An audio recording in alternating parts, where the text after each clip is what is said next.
as intelligence officials warn of another Russian attack on our elections, the president is responding by finding new intelligence leaders. Even as experts say, that won't fix the problem of Russia trying to get involved in American politics. Let's go to KCAL 9 political reporter Randy Page for more on this one. Randy.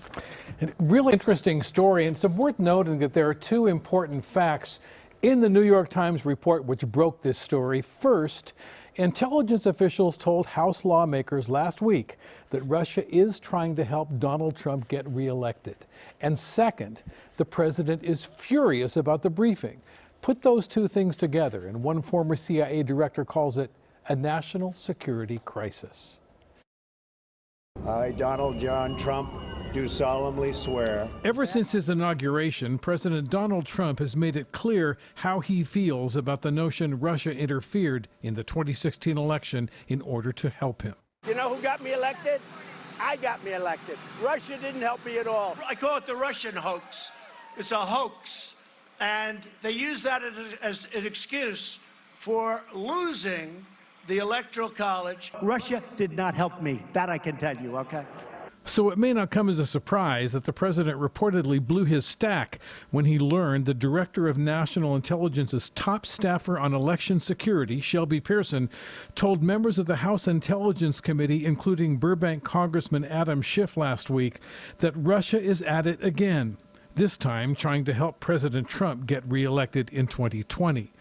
New York Times reporter Maggie Haberman is one of the reporters who broke the story. The president's argument was that Adam Schiff, the ranking Democrat on the House Intelligence Committee, would use this information against him in some way. That was basically his main complaint. But it's what happened next that prompted former CIA Director John Brennan to tweet, "We are now in a full-blown national security crisis."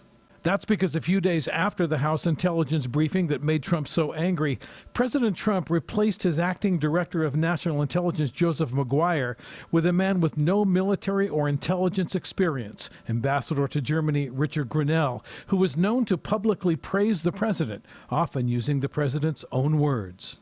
I love to negotiate things. I do it really well. Every American would be incredibly proud to see how Donald Trump negotiates. I've been tougher on Russia than anybody else. This president has been very tough on the Russians. It's impossible to believe that this is coincidental. On CNN tonight, former general counsel for the Director of National Intelligence, Robert Little, said there's no advantage to replacing one acting Director of National Intelligence with another acting DNI. The only plausible explanation for this is that he was furious at Admiral Maguire for allowing bad news to get out, and he wants him to replace with somebody who won't allow the bad news to get out. And while FBI Director Christopher Wray continues to warn about Russian influence, we certainly are seeing and have never stopped seeing, really, since 2016, efforts to engage in malign foreign influence by the Russians.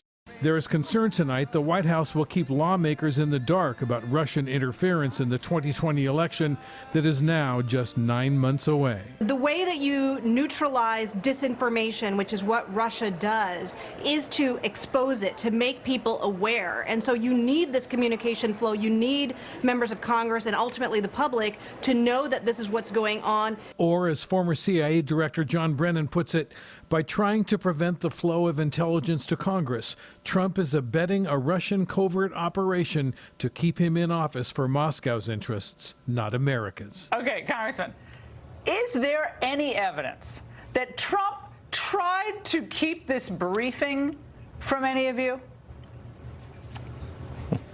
No, I mean, it's totally idiotic. On Fox News tonight, California Republican Congressman and House Intelligence Committee member Devin Nunes said this notion of Russian involvement in the 2020 election is a figment of the Democrats' imaginations. These guys have lost their mind, okay? Vladimir Putin is not running some operation with Donald Trump. There's no evidence of that. And so all this is they don't have anything to run on, and so they've got to make up Russia again. It's the party who cried Russian wolf. Burbank Congressman Adam Schiff responded tonight with a tweet saying it appears President Trump is again jeopardizing our efforts to stop foreign meddling. All right, Randy, thank you.